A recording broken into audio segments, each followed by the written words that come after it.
Bonjour, alors aujourd'hui on va voir un petit théorème de Jordan, Jordan le Lyonnais, parce que bon, il est bon de le rappeler en ce moment où l'Olympique lyonnais ne fait pas la fierté régionale, on a besoin de réveiller un petit peu tout ça.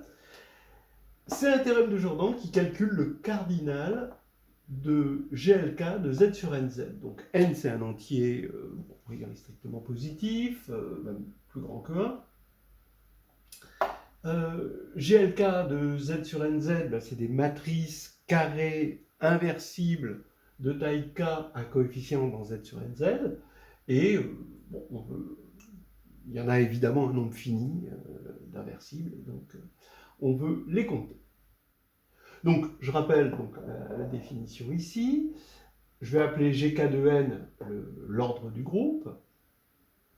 Et le théorème de Jordan dit que Gk de n est une fonction multiplicative en n, alors multiplicative au sens arithmétique du terme, hein, c'est-à-dire que Gk de nm est égal à Gk de n fois Gk de m quand n et m sont premiers entre eux. Hein, voilà. Et le théorème, il dit la chose suivante, on a Gk de n, c'est n puissance k facteur de k-1 sur 2, fois jk de n, jk-1 de n jusqu'à j1 de n, où jl de n, c'est justement la fonction, ce qu'on appelle la fonction taussian de Jordan, qui vaut n puissance l fois le produit indexé par les nombres premiers divisant n des 1 moins 1 sur p puissance l. Voilà. Pas mal, hein? Donc, vous avez compris, quand l est égal à 1, on retrouve l'indicatrice de l'air. Euler, c'est Jordan avec L égale 1. C'est facile.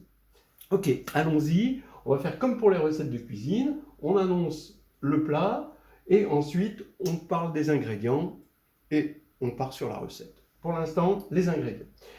D'abord, si A est un anneau commutatif et M est une matrice de taille K, carré de taille K à coefficient dans l'anneau A, alors M, alors au commutatif unitaire évidemment, hein, alors M est inversible si et seulement si le déterminant de M est inversible dans A. Voilà. Donc là, c'est quand même pas mal, ça va nous servir pour traiter ici l'inversibilité. Alors la preuve est simple, hein, supposons qu'elle soit inversible, ça veut dire qu'on a M, M' qui est égal à l'identité de K, hein, d'accord, la matrice identité. On prend le déterminant, on utilise la multiplicativité du déterminant, ça fait det de m fois det de m' égale det de ik, c'est-à-dire 1, et on voit que det de m est inversible, parce que det de m', forcément, comme m' est à coefficient dans A, et bien le déterminant est à coefficient dans A aussi. Bon, donc, ça vous le voyez avec la formule du déterminant, c'est assez clair. Donc, on a montré l'application. La réciproque, si le déterminant de A est inversible, regardez ce qui se passe. On sait que M fois la transposée de la comatrice de M, alors M est un coefficient dans A, la transposée de la comatrice de M, bah, comme c'est que des multiplications et des additions, bon, bah, c'est forcément, et des soustractions, ça reste toujours dans A, donc ça c'est encore dans MK de A, et ça c'est égal à la transposée de la comatrice de M fois M, donc ça commute, et c'est égal à IK fois le déterminant. Donc vous voyez que à partir du moment où le déterminant est inversible, on va avoir une matrice ici divisée, puisque c'est inversible, on peut l'inverser, hein, par le déterminant, qui va être le bon candidat à l'inverse de M. Ça c'est un classique, hein, qui généralise le fait que sur un corps, M est inversible si seulement si le déterminant est non nul. Bien sûr. Alors, c'est un classique sur Z. Hein. On sait que M est, à coefficient dans Z est inversible si seulement si le déterminant est égal à plus ou moins 1. Bon, ça fait du bien de le rappeler. Deuxièmement, bon, bah, dans les ingrédients, évidemment, maintenant que on a transformé l'inversibilité par le déterminant à une inversibilité dans A, eh bien, il y a le lemme des noyaux qui va traiter ça, c'est-à-dire que si N et M sont premiers entre eux, on va avoir Z sur NMZ est isomorphe comme anneau, à Z sur NZ croix Z sur MZ. Alors ça, c'est le fameux lemme des noyaux que tout le monde connaît, qui exige même que N et M soient premiers entre eux. L'application, elle est simple, on prend l'élément modulo NM, et on le regarde modulo N, ensuite on le regarde modulo M, on en fait un couple, hein. C'est ça l'application. C'est bien défini parce que N divise NM et M divise NM, donc c'est bien défini. Et on sait que c'est iso. Voilà. Et maintenant, comme c'est un isomorphisme d'anneau, eh bien, il va passer au groupe multiplicatif, c'est-à-dire que dès que vous avez un isomorphisme d'anneau, un élément inversible ici, d'anneau unitaire encore une fois, un élément inversible ici va correspondre à un élément inversible ici, et un élément inversible ici, vu que l'unité du produit cartésien c'est le produit des unités, c'est l'unité ici et l'unité ici, dire qu'on est inversible ici, c'est dire qu'on est inversible ici et ici. Et on va avoir donc un isomorphisme, mais cette fois-ci de groupe multiplicatif, qui aux inversibles de Z sur MZ ici, associe un couple d'inversibles ici et un couple d'inversibles. Voilà. Et, je vous rappelle au passage que l'ensemble des inversibles de Z sur NZ, c'est l'ensemble des cas de 1 à N qui sont premiers avec N. Et on prend les classes, évidemment. Voilà. Que son cardinal, c'est phi de N, hein, l'indicatrice de l'air, et que ça démontre de façon très élégante que phi de Nm est égal à phi de N fois phi de M, quand N et M sont premiers entre eux, c'est-à-dire que l'indicatrice de l'air est une fonction multiplicative, au sens qu'on a dit tout à l'heure, au sens arithmétique. Bien, maintenant, troisièmement, alors ça c'est un outillage que vous devez tout le temps avoir dans les anneaux. Bon, ça encore c'est assez spécial, mais ça et ça, tout le temps l'avoir sur soi. Hein, c'est ce lemme de réduction locale, en quelque sorte. Alors qu'est-ce qu'il dit ce lemme? Il dit que vous prenez Z sur PRZ, et vous pouvez le projeter comme anneau sur Z sur PZ. Ben oui, parce que P divise P puissance R. R, c'est un élément plus grand que 1, hein, bien sûr. Et maintenant, évidemment, c'est surjectif. Ça, vous l'avez obtenu à partir de la surjection canonique de Z sur PZ, et vous avez passé au quotient. Voilà. Eh bien, ce qui est intéressant, c'est que c'est facile de voir que quand on regarde, donc ça, comme c'est un morphisme d'anneau, on peut le regarder au niveau du groupe multiplicatif, c'est-à-dire que quand vous allez prendre un élément inversible là, bien, il possède un inverse, et le produit, ça va être 1. Donc ici, l'image va posséder aussi un inverse, c'est l'image de l'inverse, et le produit, évidemment, donc c'est 1. Hein. Et donc, ça, c'est bien défini, toujours. Mais, ce qui est intéressant, c'est que ça reste surjectif. Ça se voit facilement, parce que quand on va prendre un élément ici, d'accord, ici vous prenez un élément, c'est surjectif, ça c'est normal. Donc ici, lui, cet élément, il a un antécédent, d'accord, là-dedans. Mais est-ce qu'il a un antécédent là-dedans? Ça, c'est une question qu'on peut se poser 5 minutes. Ça veut dire quoi qu'il est inversible? Ça veut dire un élément inversible, ça veut dire qu'il est non nul. Ici, modulo P, ça veut dire qu'il n'est pas multiple de P. Inversible ici, ça veut dire premier avec P puissance R, donc ça veut dire pas multiple de P aussi. Donc les pas multiples de P correspondent bien ici à des pas multiples de P. Ici, je vais prendre le même X, hein, je relève ce X dans Z, je prends le même X, mais je prends sa classe modulo P R, Z, et eh bien je vais avoir un non multiple de P, puisque X n'est pas multiple de P, et donc un élément qui est bien inversible modulo PR. C'est quelque chose qu'il faut savoir faire, et on s'en sert très souvent en arithmétique de ce truc-là. Autant le lemme des noyaux est assez connu, on va dire, du public de master, autant ce lemme de réduction locale, un peu moins, et il tombe à la grecque quand même, hein, de temps en temps. Hein. Voilà. Donc c'est surjectif, c'est un morphisme de groupe, parce que ça provient d'un morphisme d'anneau ici, et le noyau, qu'est-ce que c'est que le noyau? Eh bien, c'est les éléments qui vont vers 1, évidemment. Donc, c'est les éléments qui valent 1 modulo P. Donc, c'est les éléments de la forme 1 plus P fois quelque chose. Donc, l'idéal de lui, de cet anneau-là, engendré par P. Donc en gros, si je dois appliquer le morphisme canonique, ça veut dire que ce cardinal-là est égal au cardinal de l'image, donc ce cardinal-là, fois le cardinal du noyau. Et le cardinal du noyau, bah, c'est le cardinal de cet idéal, et le nombre de multiples de P dans Z sur PRZ, bah, c'est P puissance R-1. Évidemment, il y a PR-1 multiples de P. Bon. Vous retrouvez d'ailleurs que phi de PR est égal à P puissance R, facteur de 1 moins 1 sur P. Hein, avec ça. Parce que ça, c'est P moins 1, évidemment, hein, vous en doutez, parce que Z sur PZ est un corps. Bon voilà, c'est fini pour les prérequis. Là maintenant, je pense qu'il y en a parmi vous qui ont vu venir, qui voient avec comment faire la recette, et qui vont le faire tout seul. Ben, bon, on va le faire ensemble quand même, on y va, c'est plus bien loin.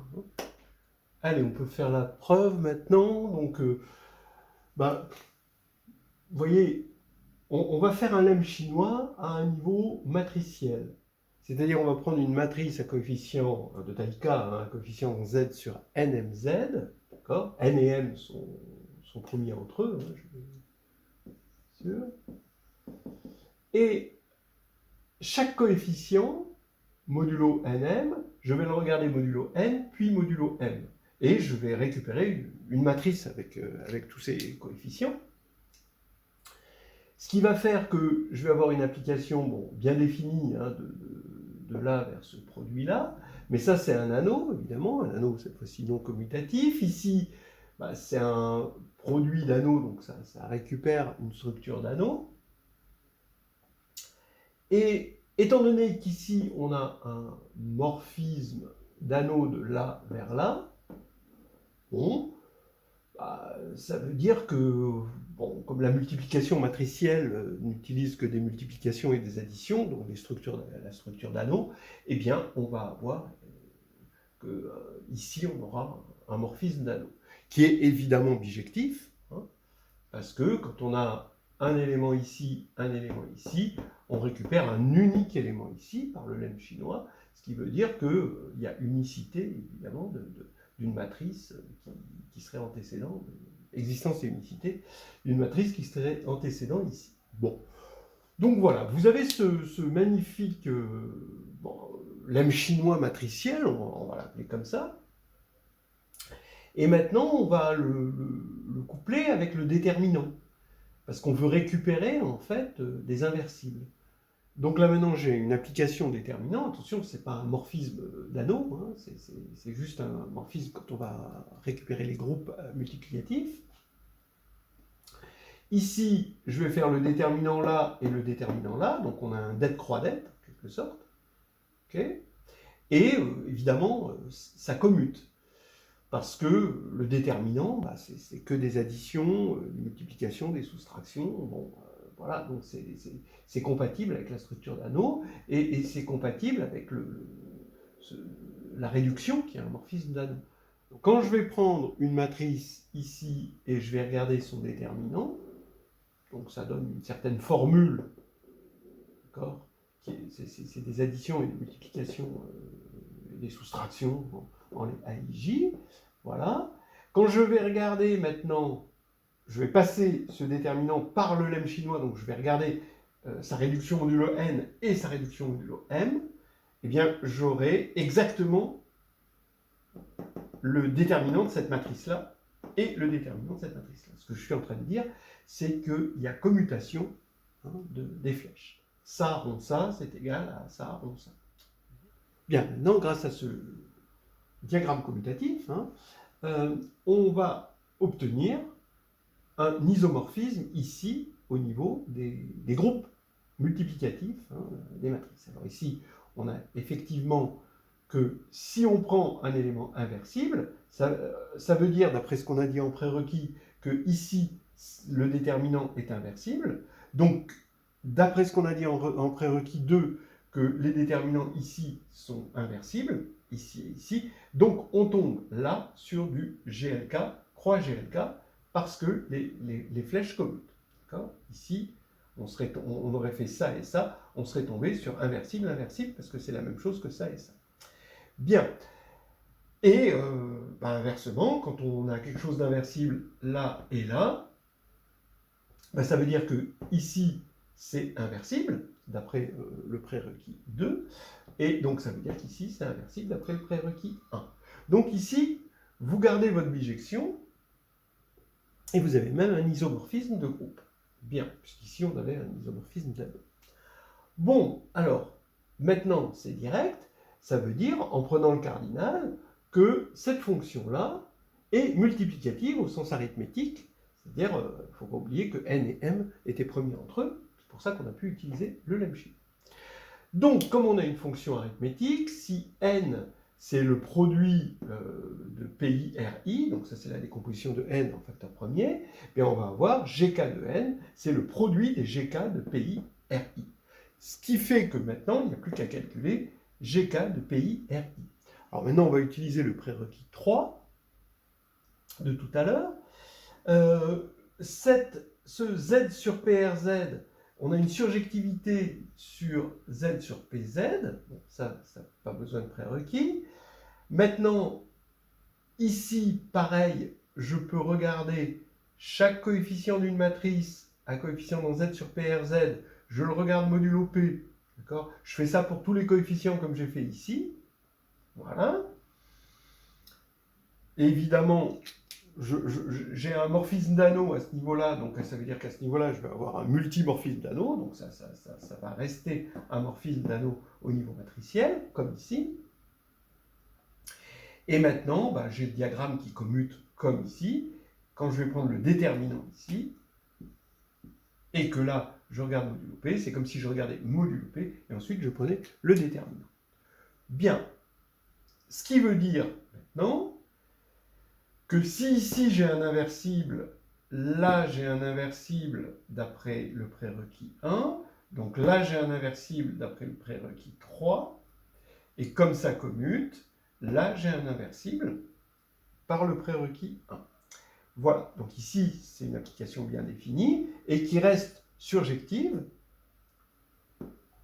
Donc pire reste surjective, comme donc ici c'est évidemment surjectif, et ça reste surjectif, parce que si ici j'ai quelque chose d'inversible, donc ici je vais avoir quelque chose d'inversible, c'est-à-dire que quand je prends un antécédent ici, quand je vais faire ça, ça est inversible, donc ça va aller vers un inversible, donc lui est inversible. C'est ce que j'avais dit tout à l'heure, hein, les inversibles, c'est les non-multiples de P. Donc si on est non-multiple de P là, on est non-multiple de P. Bien.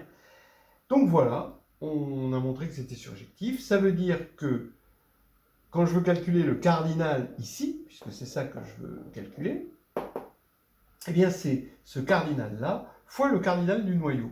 Mais le cardinal du noyau, regardons le noyau en face, c'est les éléments qui vont vers l'identité, quand on les regarde modulo P. Donc ça veut dire que vous prenez l'identité, que des 1 et des 0 ailleurs, et vous ajoutez tous les multiples de P.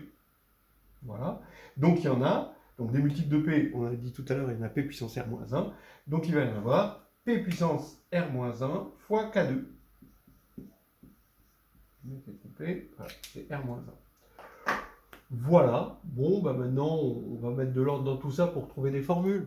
Voilà, alors donc on veut démontrer ceci. Avec J, c'est là.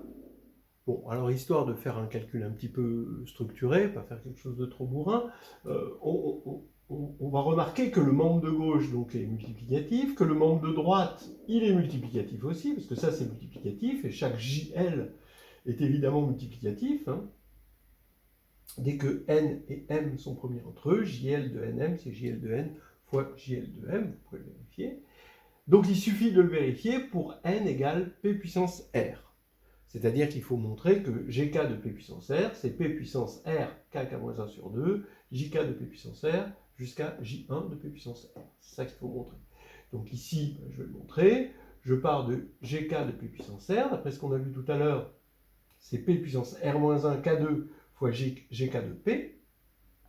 Gk de p, c'est le cardinal de glk de z sur pz. Donc cette fois-ci, c'est sur un corps. On s'est ramené au corps. grâce à cette réduction locale, hein, et grâce évidemment au lemme chinois. Et donc on sait que là on a des bases, on a le théorème de la base incomplète, et on sait calculer le cardinal de GLK de Z sur PZ. Donc c'est PK moins 1, facteur de PK moins P, etc. Facteur de PK moins PK moins 1. C'est exactement le théorème de la base incomplète, on l'a vu plusieurs fois sur cette chaîne. Voilà, donc on a ça pour GK de PR. Donc maintenant, ce P puissance R-1 K2, comme j'ai K facteurs, je vais distribuer P puissance R-1 K dans chaque facteur. Et là, je vais avoir P puissance RK moins P puissance R-1 K, ici P puissance RK, mais la même chose, mais plus 1. Et ensuite, la même chose plus 2, et la même chose plus K moins 1. Voilà. Ce qui va faire qu'ici, je reconnais exactement JK de PR. Bon, facile à voir. Je mets en facteur P puissance RK ici. Là, bah, pas tout à fait, mais si je mets PR en facteur, je vais reconnaître JK-1 de PR. Vérifiez-le. Là, ensuite, si je mets P puissance 2R en facteur, j'ai JK-2 de PR, etc. Donc maintenant, je vais avoir 1, on va dire, fois PR, fois P2R, fois, etc., P puissance K-1R. Donc ça fait P puissance R, K-1 sur 2, d'après la série arithmétique. Et j'ai bien ce que je voulais. Voilà, on a démontré le théorème de Jordan. En même temps, on voit que le lemme chinois n'a pas de frontières.